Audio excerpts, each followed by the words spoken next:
आप दोनों के फादर लेजेंड, तो उसके बारे में जानना चाहिए। घर का जो माहौल आपने जब आंख खोल के देखा, जब समझदार होने लगे, तो क्या वो कुछ कुछ यादें हैं पुरानी, वो पुरानी यादें जानना चाहते हैं दर्शकों के लिए जो बहुत इनके जुड़ी घर में तो होंगी। A to Z था, ये बताइए आप। हाँ, देखिए मेरे घर में तो क्या है ना, संगीत का A to Z था। ए फॉर अल्लाह रखा, जेड फॉर जाकिर हुसैन। तो वो A to Z मुझे वहां से मिल गया। मेरे लिए तो वो दोनों ही यूनिवर्सिटी थे। भाई। तो संगीत का माहौल, इम्तियाज भाई, शागिर्द आते रहते थे, तबला चलता रहता था, बजता रहता था, अब्बा जी सिखा रहे हैं, जाकिर भाई रियाज कर रहे हैं। ये रेगुलर माहौल था हमारे घर में। और बेसिकली हमारी अम्मा का ये था कि कभी भी कोई आएगा तो खाया बिना जाएगा नहीं, खाना खाते रहना है, खाना खाना है, कुछ तो खा के जाना है, चाय। तो ये हमारे घर का माहौल रहा है। हम लोग ने कभी भी किसी को, और हमारे जितने भी शागिर्द, अब्बा जी के जो शागिर्द हैं, वो हमारे लिए हमेशा एक भाई जैसे रहे हैं। अब्बा जी ने हमें हमेशा बेटों को शागिर्द और शागिर्दों को बेटा ऐसे ही समझा है। तो ये बात रही है। और एक चीज मैं कहूंगा आपको कि माहौल ऐसा था कि सीखने के लिए बैठे हैं तो हमारे अब्बा जी को लिखना पसंद नहीं था। वो हमेशा हथौड़ी फेंक के मारते थे कि भाई लिखो मत, लिखोगे तो यहाँ नहीं रहेगा, क्योंकि स्टेज पे तुम बुक लेके तो नहीं बैठोगे, तुमको सब यहाँ रखना है। उस वजह से क्या हो गया इम्तियाज भाई कि हमारे अंदर का जो चिप है ना, वो इतना स्ट्रांग बन गया कि बहुत सारी चीजें फटाफट याद हो जाती है। और उसका जो अंदर जो जीबी है ना, कैपेसिटी, वो बहुत बढ़ गई। तो इस मामले में मैं शुक्रगुजार हूँ मेरे अब्बा जी का कि उन्होंने कभी भी मुझे लिखने लिखने नहीं दिया, डिस्करेज किया है। बल्कि आपके यहाँ भी ऐसी था? हाँ, बिल्कुल ऐसी था। और मतलब एक क्या है ना, मुझे लगता है दोनों, हमारे दोनों गुरु, दोनों पिताजी, इनको ये ख्याल था कि ये गुरुमुखी विद्या है। अभी ये जो गुरु शिष्य परंपरा है, ये गुरुमुखी है, क्योंकि आप गुरु से सुन के उसको इमिटेट करते हो या सीखने की कोशिश करते हो, उसका इम्पैक्ट जो है वो किताब से ज्यादा है। हम्म। क्योंकि जब गुरु बोल रहा है और आप उसको ले रहे हो, हम्म। तो वो मोमेंट जो है वो ना, वो जैसे पत्थर की लकीर बन जाता है इन योर हेड। एंड हमारे साथ भी वो था। और हमारे घर में my mother is a singer, classical singer. पिताजी का तबला चल रहा है, तो उधर माँ का गाना चल रहा है। उधर सारे आर्टिस्ट घर पे आते थे, जैसे इनके वहाँ हमारे वहाँ भी। और माहौल बिल्कुल 24 आवर्स म्यूजिक का ही रहता था। हम्म। लेकिन हम दोनों का एक इंटरेस्टिंग सा टेंजेंट है।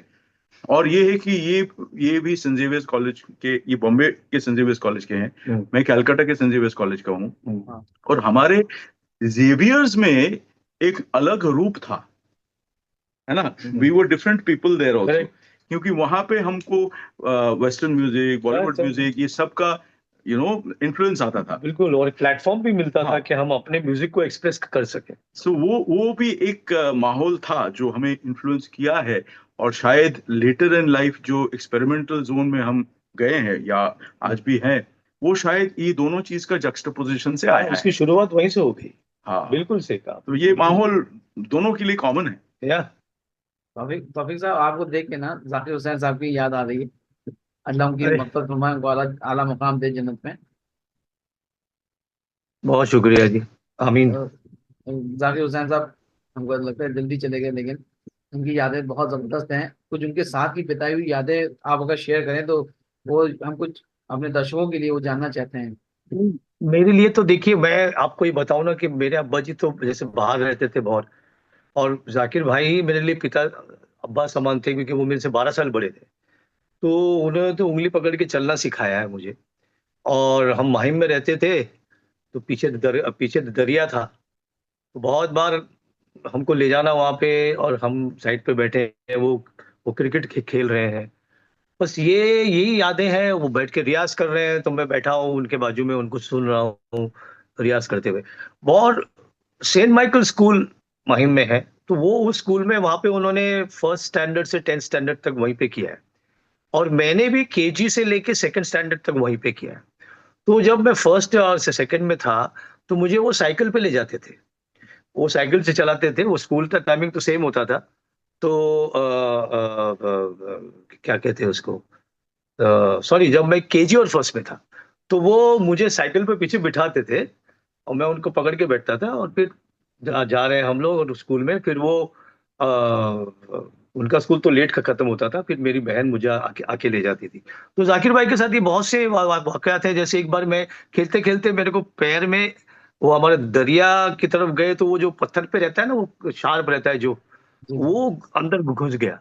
तो पूरा खून मेरे पैरों से बहने लगा। तो किसी ने जाकिर भाई को बोला, वो वहां क्रिकेट खेल रहे थे, वो भागते हुए आए, मुझे उठाया और मुझे लेके भागे डॉक्टर के पास। तो वो उनका सफेद शर्ट था, पूरा खून खून खून खून, मेरे पैर का खून पूरा इधर उधर लग के उनको पैर तक उनका मेरा खून गया। और वो भागते हुए मुझे लेके गए डॉक्टर के पास और दिखाया। डॉक्टर ने वो सब साफ वाफ किया, इंजेक्शन दिया टेटेनस का। बोले नहीं कोई बात नहीं है, डेंजर की बात नहीं है, कुछ ये नहीं है। तो ऐसे वाकयात हैं। और उनके साथ बैठ के हमें हमेशा खाना खाना, जब आगे की बात है, जब हम लोग बहुत बार हमारे घर में ये होता था कि अब्बा जी बैठे हैं, जाकिर भाई बैठे हैं, मेरे और एक भाई फजल वो बैठे हैं, हम बैठे हैं, और खाना सब हमारी अम्मा करती थी, तो हम लोग चारों बैठ के खाना खाते थे साथ में। अब बातचीत चल रही है, जाकिर भाई से बातचीत हो रही है, बहुत कुछ उस बातचीत में ही सीखने को मिलता था। तो ये सारे वाकयात हैं जाकिर भाई के साथ। हमको फिल्म ले जाना, फिल्म के लिए ले जाना, वो जाकिर भाई को भी फिल्म देखना बहुत पसंद था और उनको मालूम है कि हम लोगों को भी पसंद है। तो जब भी इंडिया आते थे तो हमको फिल्म ले जाना। तो ऐसे ऐसे वाकयात हुए हैं उनके साथ।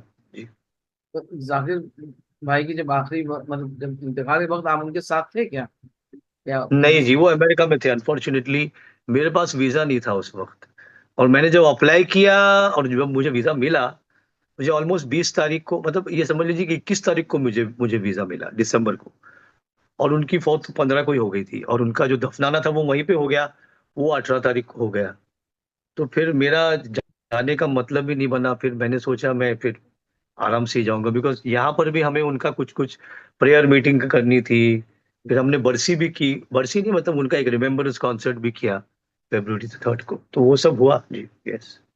अच्छा तौफीक साहब, हम ये पूछना चाहते हैं कि जो जाकिर साहब जितना उनके चेहरे पे जो एक सुकून जो था, उनकी वो पर्सनालिटी वही थी कि उनके अंदर भी बड़ा सुकून था। ये पहले आप सवाल विक्रम दा से करिए, बिकॉज उन्होंने भी उनके साथ बहुत वक्त बिताया है। हाँ विक्रम दा, अगर What do you आप feel? मुझे ही नहीं पता, आप उनके प्लीज चेहरे पे बताइए। सुकून दिखता था। So was he a cool and काम person? I would say yes, क्योंकि अ, मैंने उनको मैंने कभी उनको गुस्सा नहीं देखा, नहीं देखा, कभी कभी नहीं। नहीं, कभी नहीं। मतलब बहुत सारे सिचुएशंस में भी मैंने नहीं देखा कि वो ही लॉस्ट हिज कूल। ऐसा नहीं हुआ। जहाँ पे कूल और दूसरा कोई होता तो वो उनका कूल लूज हो जाता, लेकिन जाकिर जी का नहीं हुआ। हम लोग सैन फ्रांसिस्को में रहते थे, जहाँ मेरा 3-4 साल का उम्र था। वैसे आपको बताओ, जाकिर भाई ने इनको बेबी सिट किया है। अच्छा, ये क्या? जब 2.5-3 साल के थे, अमेरिका में रहते थे। हम लोग एक ही मकान में रहते थे, ऊपर हाँ। में माँ बाबा और मैं, और नीचे जाकिर भाई और चित्रेश दास जी, फेमस कथक डांसर, वो दोनों शेयर करते थे। वाह। और अलीगढ़ कॉलेज ऑफ म्यूजिक में। और ये कुछ 1971 की बात है। तो उस वक्त मुझे काफी बार उन्होंने बेबी सिट भी किया है। और होल लाइफ का एक रिलेशनशिप रहा है, जहाँ मुझे मुझे एडवाइस किए हैं, मुझे मुझे बोले हैं कि मुझे नहीं लगता ये ठीक है, मुझे लगता है तुमको ये करना चाहिए। तो बहुत कुछ में बहुत ज्यादा इन्फ्लुएंसेस है। और या टू आंसर योर क्वेश्चन, मैंने मैंने कभी नहीं देखा कि he has lost his cool. मुझे लगता था कि कभी कभार हम लोग कूल लूज कर जाते थे, लेकिन वो नहीं, वो नहीं, नहीं लूज और करते वो थे। कभी पैनिक भी नहीं करते थे, हाँ। कभी पैनिक नहीं। मैं आपको एक किस्सा बताता हूँ। हम लोग सब लोग, मतलब एक यहाँ पे हैदराबाद में एक कॉन्सर्ट हुआ था, तो शिवा मणि, मैं, रंजीत बारोत, भवानी शंकर जी, विकू जी, सेल्वा गणेश, हम सब लोग थे, सुल्तान खान साहब, और जाकिर भाई तो मेन लीड लीड कर रहे थे पूरा गुरु। तो हम लोग प्रेस कॉन्फ्रेंस कर रहे थे, तो सब लोग ऐसे लाइन में बैठे थे, जाकिर भाई सेंटर में, बाकी सब लोग इधर। तो पीछे, हमारे पीछे, थोड़ा ही पीछे, एक 10 फुट के पीछे, पीछे हमारे एक बंदा, वो बलून्स में गैस भर रहा था। अच्छा। तो इंटरव्यू चल रहा है, सडनली अभी वो, उसका बाजू वाला कुछ बीड़ी पी रहा था, क्या पी रहा था, तो वो बीड़ी गिर गई, और suddenly there was a big explosion behind. वो जो गैस होता है ना, जो बलून्स में एक को लगा तो बाकी को लगा, और वो सारे फूटने लगे। तो अभी इंस्टिंक्टिव रिएक्शन क्या हुआ कि सब लोग भागे, राइट, पीछे देख के ऐसा करके सब लोग भाग के उधर से चले गए। एक ही आदमी आराम से बैठा हुआ है, वो जाकिर भाई। वो बड़े आराम से पीछे बैठे हुए और देख के बोलते हैं, अरे क्या हो क्या गया, क्या हो गया ये ऐसे। मतलब इतने काम रहते थे वो, इतने काम और रिलैक्स्ड। मुझे लगता है बियॉन्ड बॉक का जो हार्ट रेट रहता था ना, हार्ट बीट, इनका भी हार्ट बीट ऐसे ही रहता था, स्थिर। कभी पैनिक नहीं, कभी कुछ वो नहीं करना, गुस्सा नहीं करना, अपने आप को हमेशा काम रखते थे। और जाकिर